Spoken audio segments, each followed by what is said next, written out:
पिछले एपिसोड में युहा और उसके साथियों को पता चला था कि उनका मैच अब स्नो डिमन सेक्ट के साथ में होगा, जिसके बारे में जानकर वे थोड़े से परेशान हो गए थे और वे सोचने लगे थे कि वे उनके साथ में फाइट कैसे करेंगे। इसके बाद अगले सीन में हम देखते हैं कि वे यहाँ से बाहर जाने के लिए रेडी होते हैं और बात कर रहे होते हैं कि हम जिंगलू रॉयल एकेडमी और होली स्टोन सेक्टर के पीछे हैं। लेकिन बाहर आते ही वे पूरी तरह से हैरान हो गया था और हम देखते हैं कि जूही बिल्कुल उदास होकर उसके सामने खड़ी होती है। तब इसे देख युहा उससे पूछता है कि क्या तुम्हारा मैच हो गया, लेकिन हम देखते हैं कि जूही इसके बारे में कोई जवाब नहीं देती और तभी इनको पता चलता है कि उसके 4 प्लेयर बहुत ही बुरे तरीके से इंजर्ड हो गए हैं। जिसके बाद जूही इनसे बताती है कि इनको इंजर्ड करने वाला केवल एक ही आदमी है और इसीलिए हम पर्सनल बैटल में पूरी तरह से हार जाएंगे। जिसके बाद हम देखते हैं कि युहा भी इस बात से पूरी तरह से हैरान हो गया था और कहता है कि सेंग लियांजी तो सच में बहुत ही ज्यादा पावरफुल है। लेकिन इसके बाद हम देखते हैं कि जूही यहाँ से जाने लगती है और इनसे कहती है कि तुम्हें स्नो डिमन सेक्ट के साथ कम्पीट करने में बहुत ही केयरफुल होना पड़ेगा, क्योंकि वे बिल्कुल भी सिंपल नहीं है। इसके बाद अगले सीन में हम एरिना का सीन देखते हैं, जहाँ पर कि अब अगला मैच भी स्टार्ट होने वाला था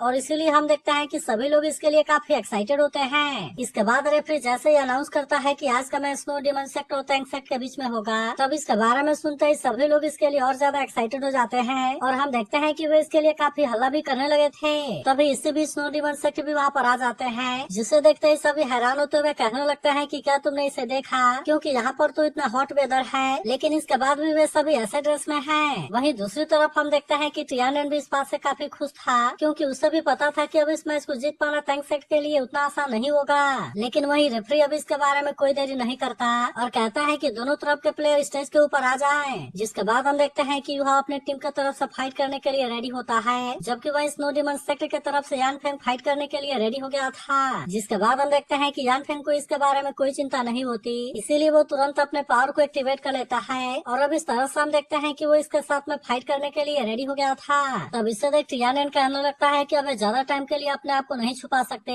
क्योंकि स्नो डिमन सेक्ट सच में बहुत ज्यादा पावरफुल है। लेकिन वहीं उधर जिंग होंगचेन इस बात से बिल्कुल भी खुश नहीं होता और कहने लगता है कि ये तो बिल्कुल ही पॉइजनस है, जिसका मतलब है कि इन्होंने ही हमारे मिंगडी हॉल के ऊपर अटैक किया था और मैं इनको किसी भी तरह से नहीं छोड़ूंगा। लेकिन तभी हमें पता चलता है कि युहा ने यहाँ पर आने से पहले इसके बारे में प्लानिंग कर लिया था, जहाँ उसने अपने साथियों से कहा था कि इसमें कोई डाउट नहीं है कि स्नो डिमन सेक्ट बहुत ही पावरफुल है, जिसका वजह से अगर हम उनको सीधे इंडिविजुअल एलिमिनेशन राउंड में हराना चाहते हैं तो फिर ये हमारे लिए पूरी तरह से इम्पॉसिबल होगा। जिसके बाद वो इनसे कहता है कि अगर ऐसी बात है तो मुझे लगता है कि हमें टीम स्ट्रेक से सीखने और अप्लाई करने की जरूरत है। इसीलिए उसने डिसाइड किया था कि अगर वे किसी तरह से 3 मैच को जीत जाते हैं तब इस तरह से वे उनको टीम फाइट में लेकर आ सकते हैं। जिसके बारे में सुनकर बेई कहता है कि अगर ऐसी बात है तो उस आदमी को न केवल नवमेनन सेक्टर के लगातार 3 प्लेयर को हराना होगा, बल्कि उसे अपने आप को इंजर्ड होने से भी बचाना होगा, क्योंकि अगर उसने अपने बहुत ज्यादा फिजिकल एनर्जी को खो दिया तो फिर हम इस मैच को जीतने के बारे में कोई भी इमेजिन नहीं कर सकते। तब इसके ऐसी बात सुनकर युहा कहता है कि इसे मैं करूंगा, लेकिन ये सुनते ही वांग को इसके बारे में चिंता होने लगती है और वो कहने लगती है कि स्नो डिमन सेक्ट वाले तो बहुत ही ब्रूटल हैं, जबकि तुम्हारी इंजरी भी अभी पूरी तरह से हील नहीं हुई है, इसीलिए तुम ऐसा कैसे करोगे। मगर वही उदाहरण देखते हैं कि युहा को इसके बारे में कोई चिंता नहीं होती और कहता है कि मेरे वहाँ पर जाने के बहुत सारे फायदे हैं, जैसे कि सबसे पहले उन्होंने ऐसा नहीं सोचा होगा कि मैं, जो कि उतना अच्छा नहीं हूँ, मैं वहाँ पर सबसे पहले आऊंगा। दूसरी बात कि मेरे पास में भी खुद का मार्शल सोल है, इसीलिए अगर सच में इसके बारे में बात किया जाए तो मैं ओरिजिनल मार्शल सोल के बारे में बाकी उससे बहुत अच्छा जानता हूँ। और तीसरी बात यह है कि मेरे पास में फाइट करने के बहुत सारे तरीके हैं, जिसके वजह से मुझे यकीन है कि मैं कम से कम 3 मैच को जीत सकता हूँ। लेकिन इसमें भी सबसे जरूरी बात यह है कि अगर मैं इसमें फाइट करते हुए थोड़ा सा इंजर्ड भी हो गया तो मुझे ऐसा लगता है कि इसका टीम फाइट के ऊपर ज्यादा असर नहीं होगा, क्योंकि मैं तो टीम बैटल के सेंटर में कमांडर का रोल प्ले करूंगा,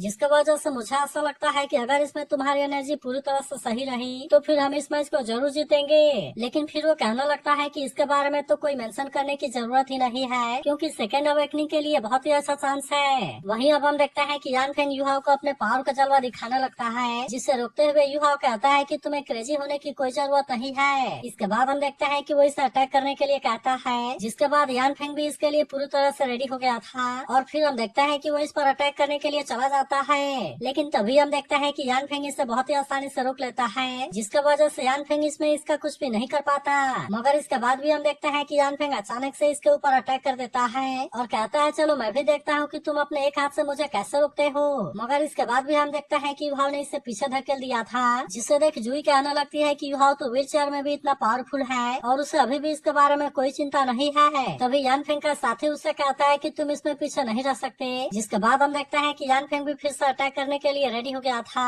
और कहता है कि लिटिल ब्रदर मैं ऐसा नहीं होने दूंगा। इसके बाद हम देखते हैं कि वो ओरिजिनल मास्टर सोल के सेकेंड अवेकनिंग फॉर्म को यूज करने के लिए रेडी हो जाता है, लेकिन वहीं हम देखते हैं कि युहाओ को इसके बारे में कोई चिंता नहीं होती और कहता है कि मैं तो तुम्हारे इसी मूव का वेट कर रहा था। इसके बाद हम देखते हैं कि वो मास्टर मुंह के बातों को याद करने लगता है, जहाँ पर उन्होंने इसे बताया था कि अगर सेकेंड अवेकनिंग एक बार कंप्लीट हो गई तब उसके बाद बॉडी का मास्टर सोल एक क्वालिटेटिव चेंज में जाएगा और इस तरह से सोल मास्टर की बॉडी एक बहुत ही खतरनाक वेपन में चेंज हो जाएगी। फिर उन्होंने बताया था कि इसे डिस्कवर करने वाला नॉमिनल सेक्टर का फर्स्ट सेक्टर लीडर है। तब इस पर युहाओ ने मास्टर मुझसे पूछा था कि क्या मेरी स्पिरिचुअल आई की सेकेंड अवेकनिंग हो सकती है, जिस पर मास्टर मुझे कहता है कि अभी केवल नॉमिनल सेक्टर को इसके बारे में पता है और फिर बताते हैं कि सेकेंड अवेकनिंग 4 लेवल में डिवाइडेड है, जो कि ब्लैक, आयरन, ब्रोंज, सिल्वर और गोल्ड है, लेकिन इसमें से गोल्ड लेवल पूरी दुनिया में रेयर है और ऐसा कहा जाता है कि केवल नॉमिनल सेक्टर के मास्टर और उसके डिसाइपल को इसके बारे में पता है। अब इसीलिए उन्होंने इसे कहा था कि अगर तुम्हारे स्पिरिचुअल आई की सेकेंड अवेकनिंग हो गई और अगर ये कम से कम ब्रोंज लेवल में भी पहुंच गया तो भी ये बहुत काफी होगा।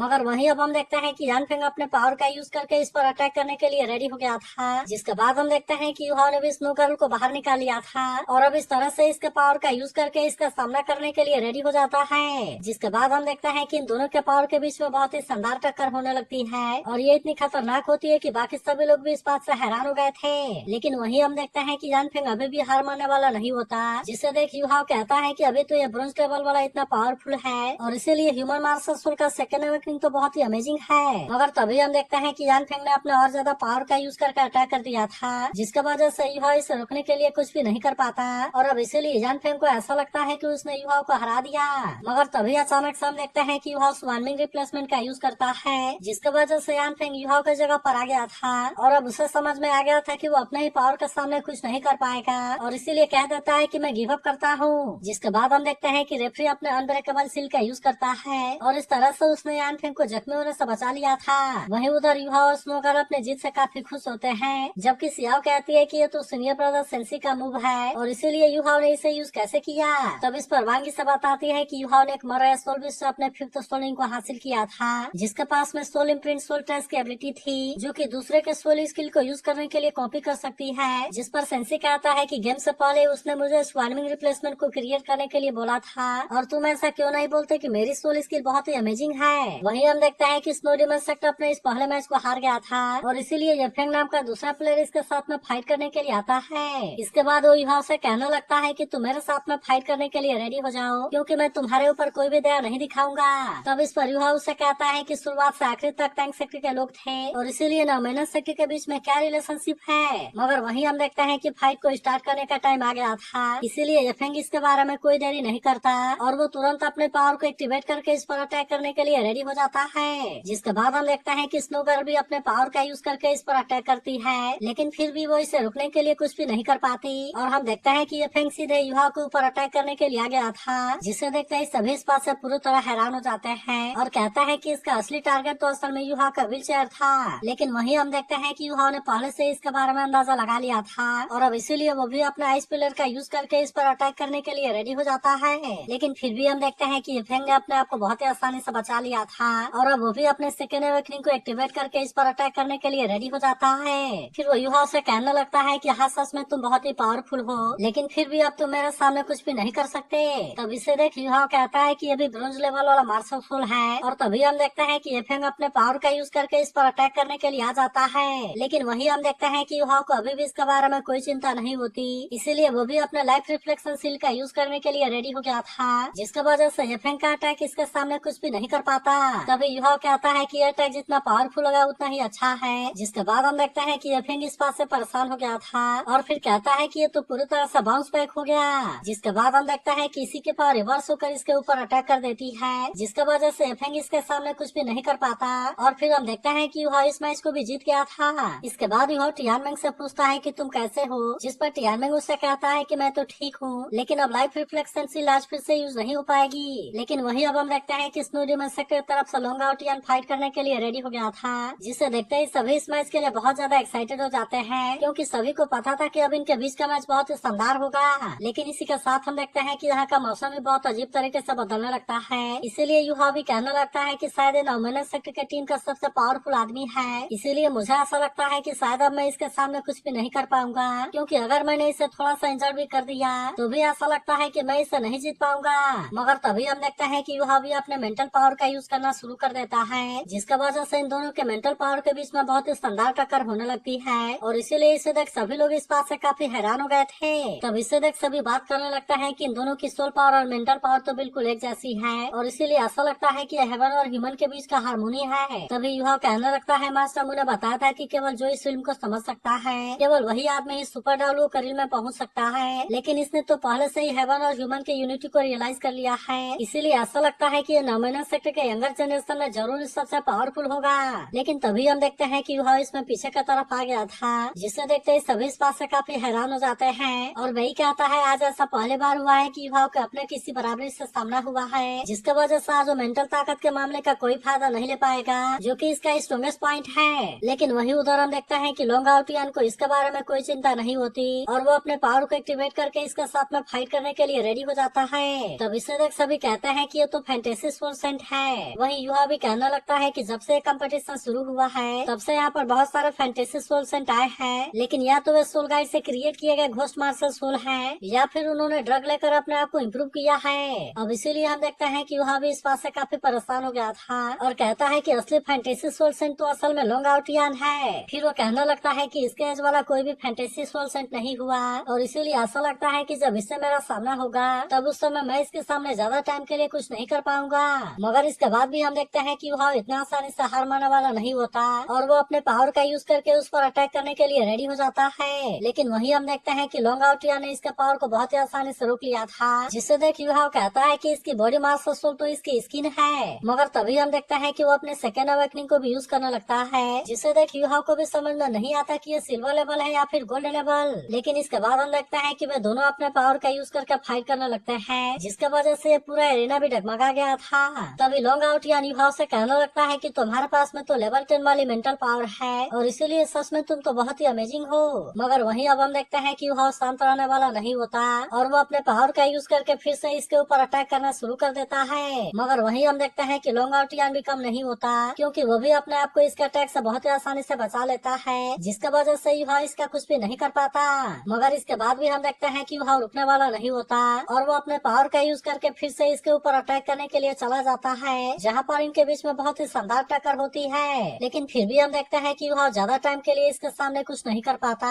और इसीलिए लोंगाउटियन इसे इसमें हरा देता है। तब इससे देख युवा कहता है, ऐसा लगता है कि एयर एनिमी बन गया है और शायद ये तुम्हारे खुद को द्वारा क्रिएट किया गया प्लेन है, जो कि हेवन और ह्यूमन के साथ में कंबाइन है। लेकिन फिर वो कहने लगता है कि मेरे पास में भी एक ऐसा ट्रम्प कार्ड है जिसके बारे में अभी तक कोई भी नहीं जानता। इसके बाद वो किसी पावर को एक्टिवेट करने के लिए रेडी हो जाता है और कहता है कि ये लवर के लॉन्गिंग और लव के फ्यूजन से बना है। जिसके बाद हम देखते हैं कि इस पावर का नाम लाइट हार्ट रेन गॉड होता है, जिसे देखते ही सभी इस बात से पूरी तरह हैरान हो गए थे और हम देखते हैं कि वे सभी इसके लिए हल्ला भी करने लगते हैं। मगर तभी हम देखते हैं कि वह किसी और चीज को भी बाहर निकालने के लिए रेडी हो गया था और कहता है कि हेल किंग तुम्हें मिडनाइट में मरने के लिए बुलाता है और इसीलिए किसके पास में साहस है कि तुम्हें रख सके। इसके बाद हम देखते हैं कि वो कंस्पिरेसी पावर का यूज करने के लिए रेडी हो जाता है और कुछ नीडर लोंगाउटियन पर अटैक करने के लिए आने लगते हैं। लेकिन वही हम देखते हैं कि लोंगाउटियन भी इतना आसानी से हार मानने वाला नहीं होता, इसीलिए वो भी अपने पावर को एक्टिवेट करके इसे रोकने लगता है, जिसे देख उसके साथ ही हैरान होते हुए कहता है कि उसने तो अपने सेकंड अवेकनिंग के फॉर्म को रिवील कर दिया,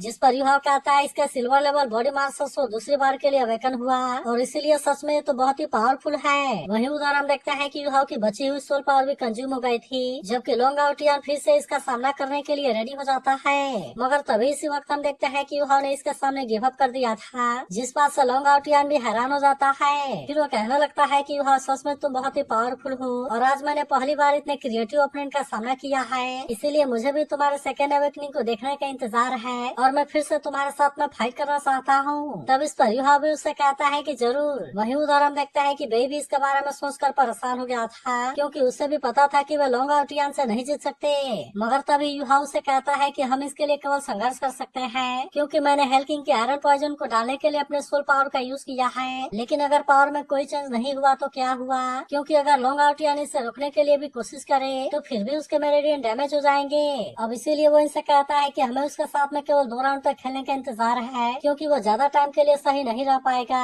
और उसके बाद उसकी कंडीशन खराब हो जाएगी। जिसके बाद हम देखते हैं कि सिया अब उसके साथ में फाइट करने के लिए रेडी हो जाती है और कहती है कि मुझे उसके फिजिकल और सोल पावर को ज्यादा कंज्यूम करना होगा, क्योंकि केवल इसी तरीके से हम अगले गेम की सिचुएशन को रिवर्स कर सकते हैं। मगर वहीं हम देखते हैं कि लोंग आउटियन भी इसके साथ में फाइट करने के लिए रेडी हो गया था, जिसके बाद सियाओ भी अपने पगोड़ा का यूज करने के लिए रेडी हो जाती है। लेकिन फिर भी हम देखते हैं कि वो इस तरह से लोंग आउटियन के सामने ज्यादा कुछ नहीं कर पाती और वो इसके पगोड़ा को बहुत ही आसानी से तोड़ने लगता है। लेकिन इसके बाद भी हम देखते हैं कि सियाओ इतना आसानी से इसके सामने हार मानने वाली नहीं होती और वो जैसे ही इसके ऊपर अटैक करने के लिए आता है, हम देखते हैं कि सियाओ अपने फ्लूट को बजाना शुरू कर देती है, जिसके वजह से लोंग आउटियन अब इसके सामने ज्यादा कुछ नहीं कर पाता और अब इस तरह से सियाओ अपने फिफ्थ सोल स्किल को यूज करने के लिए रेडी हो जाती है। इसके बाद हम देखते हैं कि सियाओ इस तरह से अपने सोल डिसेंडिंग 3 लाइफ्स के पावर का यूज करने के लिए रेडी हो जाती है, जिसका यूज करके उसने लोंग आउटियन के ऊपर अटैक कर दिया था। मगर फिर भी हम देखते हैं कि लोंग आउटियन इसके इस पावर को बहुत ही आसानी से रोक लेता है, जिसके वजह से सियाओ इसके सामने कमजोर पड़ने लगती है और फिर हम देखते हैं कि लोंग आउटियन इसके ऊपर अटैक करने के लिए आ गया था। तब इससे देख यू हाव कहने लगता है कि लोंग आउटियन की सोल पावर और मेंटल पावर एक साथ में मर्ज हो गई है और यही वजह है कि उसके सोल स्किल में से बहुत ही पावरफुल पावर बाहर आती है। मगर वहीं अब हम देखते हैं कि सियाओ लोंग आउटियन के सामने कुछ भी नहीं कर पाती और अब इसीलिए वो इसके सामने हार मान जाती है।